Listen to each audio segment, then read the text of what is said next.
மிகப்பெரிய அளவில் இந்தியாவினுடைய பண மதிப்பு சர்வதேச அளவில் டாலருக்கு எதிராக 86 ரூபாய் 74 காசு, அதாவது துல்லியமாக சொல்ல வேண்டுமென்றால் 87 ரூபாய் அளவிற்கு ஒரு டாலருடைய மதிப்பு 87 ரூபாய் என்கின்ற அளவிற்கு பெரும் வீழ்ச்சியை கண்டிருக்கிறது.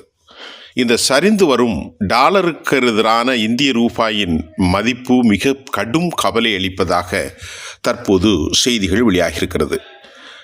மன்மோகன் சிங் இருக்கின்ற போது 43 ரூபாயில் இருந்த அந்த டாலர் அவர் ஆட்சியை விட்டு செல்கின்ற போது 57 ரூபாய் என்ற அளவிலே இருந்தது. அந்த காலகட்டத்தில் 43 ரூபாயை இருக்கின்ற போது குஜராத்தில் முதலமைச்சராக இருந்து கொண்ட பிரதமர் நரேந்திர மோடி பாரதிய ஜனதா ஆட்சிக்கு வந்தால் நாங்கள் அந்த பணத்தை 60 ரூபாய்க்கு மேல் மதிப்பீட்டை கூடாமல் கவனமாக பார்த்து கொள்வோம் என்று சொன்னார். இப்படி பல்வேறு வாக்குறுதிகளை பாரதிய ஜனதா மட்டுமல்ல மோடி பர்சனலாக கொண்டு வந்தார். உலகத்தில் பதிக்கப்பட்டிருக்கக்கூடிய 88 லட்சம் கோடி என்கின்ற 1 ட்ரில்லியனுக்கு மேலான பணத்தை நான் சுவிஸ் வங்கியிலிருந்து இந்தியாவுக்கு கொண்டு வருவேன். இப்பொழுது அது வந்ததா வரவில்லையா என்கின்ற கேள்வியை தவிர நவம்பர் மாதம் 2024 முதல் வாரத்தில் தொடங்கி இந்த 3 மாதங்களாக டிசம்பர் கழித்து ஜனவரி பிப்ரவரி வரைக்கும் 87 ரூபாயாக டாலருக்கு எதிரான இந்திய ரூபாயின் மதிப்பு சர்வதேச அளவில் பல காரணங்கள் இருந்தாலும் கூட அதன் விளைவுகளை இந்திய மக்கள்தான் எதிர்கொள்ள வேண்டும். இந்தியாவுடைய நிதி நிலைமை பெரிய அளவில் பாதிக்கப்படும். குறிப்பாக உலகளாவிய குறியீடுகளின் ஒரு பகுதியாக இருக்கும் இந்திய நிறுவன பங்குகள், அதனுடைய பாண்ட் பத்திரப்பதிவுகள் மிக பெரும் தாக்கத்தை ஏற்படுத்தும் என்பதை நாம் இங்கே கவனமாக கொள்ள வேண்டும். அதை இந்தியாவின் மத்திய ரிசர்வ் வங்கி உணராமல் இல்லை. ஆனால் உடனடியாக ரூபாய் மதிப்பை கட்டுப்படுத்துவதற்கான நடவடிக்கைகளை முன்னெடுத்தால் வேறு பின்விளைவுகளை ஏற்படக்கூடும் என்கின்ற அச்சத்தால் இந்தியாவினுடைய ரிசர்வ் பேங்க் கவனமாகவும் 90 ரூபாயாக ஆகாமல் இருப்பதற்கு ஏற்றவாறு மிக அதிகமான இந்திய பங்கு பத்திரங்களை சர்வதேச அளவிலே அல்லது ஃபாரின் ரிசர்வ் கேஸை அதிகமாக அவர்கள் வெளியிட்டு அதை சமன்படுத்துகிற காரணத்தால் தான் இன்றைக்கு 87 ரூபாயாக இருக்கிறது. இந்த நிலைகளை எதிர்கொள்ள இந்திய அரசிடம் நிதி சந்தையில் பல்வேறு விமர்சனங்கள் மோடி அரசுக்கு எதிராக இருக்கிறது. உடனடியாக நடவடிக்கைகளை மேற்கொண்டு ரூபாயின் மதிப்பு பெரிய அளவில் பாதிக்காமல் இருப்பதற்கு அவர் உடனே வழிமுறைகளை கையாளாமல் சந்தையின் போக்குக்கு விட்டுவிடுவது சரியில்லை என்பது பல பொருளாதார நிபுணர்களின் கருத்து. செப்டம்பர் 2022 தொடங்கி செப்டம்பர் 2024 வரையிலான டாலருக்கு எதிரான மதிப்பு 82 முதல் 84 ரூபாய் வரை அதிகரித்தும் குறைந்தும் வந்துள்ளது. நியாயமாக பார்த்தா இந்த 2 வருஷத்தில் ரூபாயின் மதிப்பு அதிகரித்திருக்க வேண்டும். அப்படின்னா டாலருடைய மதிப்பை கணக்கிட போனது ரூபாயின் மதிப்பு 70 ரூபாய் 77 78 என்று இருந்திருக்க வேண்டும். ஆனால் இன்றைக்கு 87 ரூபாய்.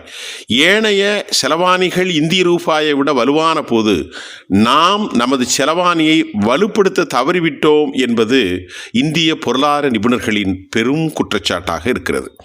அந்நிய முதலீடுகளை பயன்படுத்தி இந்தியாவின் அந்நிய செலவாணி இருப்பை 550 பில்லியன் டாலர்களில் இருந்து 75 பில்லியன் டாலராக இந்திய ரிசர்வ் வங்கி அதிகரித்து கொண்டது. அதாவது இந்திய ரிசர்வ் வங்கி அதிகரித்து கொண்டதன் காரணமாக ரூபாயின் மதிப்பை அதிகரிப்பதற்கு பதிலாக அது கட்டுப்படுத்தி விட்டது. 2013 முதல், அதாவது மோடியினுடைய ஆட்சி வருவதற்கு கிட்டத்தட்ட சில மாதங்களுக்கு முன்னிருந்து 2025 வரை ஒரே ஒரு ஆண்டு மட்டும்தான் இந்திய ரூபாயின் மதிப்பு அதிகரித்தது. கடந்த 10 வருடத்தில் ஒரு முறை கூட மோடி அரசால் இந்திய ரூபாயின் மதிப்பை அவர்களால் நிலைப்படுத்தப்படவில்லை. ஆனால் மோடி அரசு மிக பெரும் சாதனைகளை புரிந்திருப்பதாக பேசிக்கொள்கிறார்கள். அந்நிய செலாவணி கையிருப்பை அதிகரிக்க போதுமான அளவு வைத்திருப்பதன் மூலம் பிரச்சனைகள் வரும்போது அதை சந்தையிலே வெளியிட்டு ரூபாயின் மதிப்பை கட்டுப்படுத்தலாம் என்பது இந்திய ரிசர்வ் வங்கியின் அணுகுமுறை. இவை வெறும் குறுகிய கால அளவில் பயனளிக்குமே தவிர நீண்டகால அளவில் சந்தைதான் ஒரு செலவாணியின் மதிப்பை நிர்ணயிக்கும் என்பது அனுபவபூர்வமான உண்மை. அதாவது இந்திய ரூபாய் மட்டுமல்லாமல் சர்வதேச நாணயங்கள் டாலருக்கு எதிரான தங்களது மதிப்பை தொடர்ந்து இழந்து வருவதை 2013 முதல் பார்க்க முடிகிறது. 2013 முதல் இந்திய ரூபாயின் மதிப்பு 37% குறைந்து இருக்கிறது என்றால், அதாவது மோடி அரசாங்கம் வந்த 10 வருடத்தில் இந்திய ரூபாயின் மதிப்பு 37 விழுக்காடு குறைந்திருக்கிறது என்றால், இது குறித்து மோடி அரசின் தலைமை எந்த பதிலையும் தர மறுத்து மௌனியாகவே பயணிக்கிறார்கள். இந்தோனேஷியா ரூபாயின் மதிப்பு 40%, மலேசிய ரிங்கட்டின் மதிப்பு 31%, கொரியாவின் வான் மதிப்பு 26% என்று குறைந்திருக்கிறது. ஆனால் தென்னாப்பிரிக்காவின் ரேண்டும் பிரேசிலும் ரியாலும் மற்ற நாணயங்களை விட அதிக மதிப்பை இழந்திருக்கின்றது. சீன ரிசர்வ் வங்கியின் தலையிடல் காரணமாக அந்த நாட்டின் செலவாணியான யுவான் 14.7% தான் மதிப்பை குறைந்திருக்கிறது. ஆனால் இந்தியா மட்டும்தான் 37% தனது மதிப்பில் இந்தோனேஷியாவுக்கு எதிராக சர்வதேச அளவில் தன் நாணயத்தின் மதிப்பை இழந்து நிற்கிறது. இதற்கு பல காரணங்களை பட்டியலிட முடியும். அமெரிக்கா சீனாவினுடைய வர்த்தக போர், கோவிட்-19 கொள்ளை நோய் தொற்று, ரஷ்யா உக்ரைன் போர் உள்ளிட்டவை சர்வதேச அளவில் விலைவாசி உயர்வுக்கு காரணம். ஆனால் டாலர் பாதுகாப்பான செலவாணி என்று கருதப்படுவதால் முதலீடுகள் அமெரிக்காவிலே தங்கிவிட்டன. அமெரிக்க டாலர் வலுவடைந்ததற்கு அது ரொம்ப முக்கியமான காரணம். சீனா தனது டாலர் இருப்புகளை குறைத்து வருகிறது. மந்தநிலை எதிர்கொள்ள அதிக நாணய நெகிழ்வுத்தன்மையை ஏற்றுக்கொள்கிறது. இந்திய ரிசர்வ் வங்கி சீனாவின் அணுகுமுறையை முற்றிலுமாக கடைபிடிக்க தயக்கம் காட்டுவது ரூபாயின் செலவாணி மதிப்பு குறைந்து வருவதற்கும் ஒரு காரணம். கடந்த 5 ஆண்டு இடைவெளியில் வங்கிகளுக்கு வட்டி விகிதத்தை, அதாவது இதை ரெப்போ ரேட் என்று சொல்லலாம், 2.5% மட்டுமே குறைத்து 6.25% என்று நிர்ணயித்திருக்கிறார்கள் ரிசர்வ் வங்கி. பங்குச்சந்தையிலிருந்து அந்நிய முதலீடுகள் வெளியேறிக்கொண்டே இருக்கின்றன. அதாவது உங்களுக்கு புரிகிற பாஷையில் என்று சொன்னால், இந்திய பங்குச்சந்தையினுடைய நிலையற்ற தன்மையும் இந்திய பொருளாதாரத்தின் வீழ்ச்சியும் அறிந்த சர்வதேச முதலீடுகள் பங்குச்சந்தையிலிருந்து தினம் வெளியேறி கொண்டிருக்கின்றன. அதற்கு பங்குகள் செயற்கையான ஒரு உயர்ந்த மதிப்பீட்டை பெறுவது ஒரு முக்கிய காரணம். டொனால்டு ட்ரம்ப் நிர்வாகத்தின் அணுகுமுறைகள் காரணமாக டாலரின் மதிப்பு அதிகரித்து வருவது இந்திய செலவாணியின் ரூபாயின் மதிப்பை இன்றும் மேலும் குறைக்கக்கூடும். அதனால் ஒட்டுமொத்த இந்திய பொருளாதாரம் கடுமையான அழுத்தத்தை எதிர்கொள்ளும். கடந்த பல ஆண்டுகளாக ரிசர்வ் வங்கி சேமித்து வைத்திருக்கும் அந்நிய செலவாணியை சந்தையில் இறக்கி ரூபாய் மதிப்பு மேலும் குறைந்து விடாமல் பாதுகாக்க மிக மிக அவசியம்.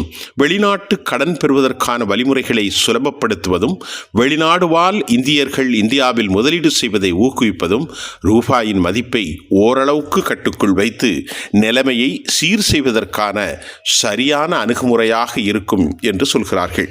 கடந்த 10 வருடத்தில் 37% இதிலிருந்து இன்னும் சில நாட்களில் அந்த அதிகரிப்பு 40%ஐயும் எதிரொலிக்கும். அதாவது இந்தியாவுடைய ரூபாயின் மதிப்பை இந்த அரசு 40 விழுக்காடு சர்வதேச அளவில் செல்லா காசாக அல்லது குறை தாழ்த்தி வைத்திருக்கின்றது. ஆனால் அரசாங்கத்தினுடைய வாக்குறுதிகள் இந்தியா பல ட்ரில்லியன் டாலர்களை நோக்கி பயணிப்பதாக சொல்கின்றது. உண்மையில் ரிசர்வ் கேஸ் என்று சொல்லக்கூடிய டாலருக்கு எதிராக நாம் அந்நிய செலவாணியில் வைத்திருக்கிற அந்த பணம் தற்போது மிகப்பெரிய அளவில் வீழ்ச்சி. இதன் மூலமாக இந்தியா 85 விழுக்காடு சர்வதேசத்திலிருந்து தான் பெட்ரோல், டீசல் மற்றும் ஆயுதங்கள், தளவாடங்கள், இராணுவத்திற்கு உற்பத்தியான பொருட்கள், செல்போன், எலக்ட்ரானிக்ஸ், உரம், பருப்பு, எல்லா பொருட்களும் உற்பத்தித்துறை, உணவுத்துறை, மருத்துவத்துறை, எலக்ட்ரானிக்ஸ் துறை, பெட்ரோல், டீசல், குரூட் ஆயில் எல்லாமே வெளிநாட்டிலிருந்து தான் இந்தியாவுக்குள் வருகிறது.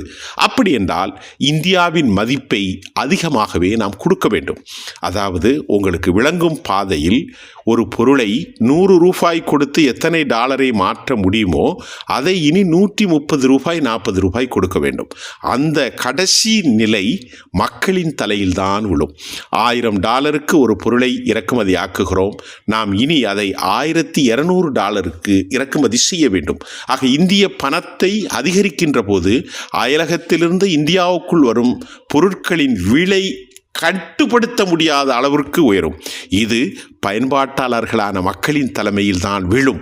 ஏற்கனவே 100 ரூபாய்க்கு மேல் கொடுக்கப்படுகிற பெட்ரோலினால் சந்தையில் ஆட்டோமொபைல் பொருட்கள், தாவரங் பொருட்கள், எண்ணெய் பொருட்கள், எண்ணெய் வித்துக்கள், ஹோட்டல் பயன்படுத்தும் உணவு சமையல் பண்டங்கள், மருத்துவ உபகரணங்கள் எல்லாம் கூடிவிட்ட நிலையில் இந்த அரசு 10 வருஷத்தில் அதன் மதிப்பை, இந்திய ரூபாயின் மதிப்பை 40 விழுக்காடு வீழ்ச்சியடை செய்வது ஒரு பெரும் சாதனை அல்ல.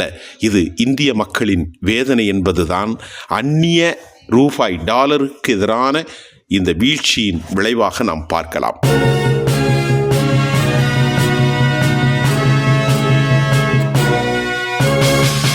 உடனுக்குடன் அப்டேட் தெரிந்து கொள்ள ஜெம் டிவி தமிழ் ஆப்பை இன்ஸ்டால் செய்யவும்.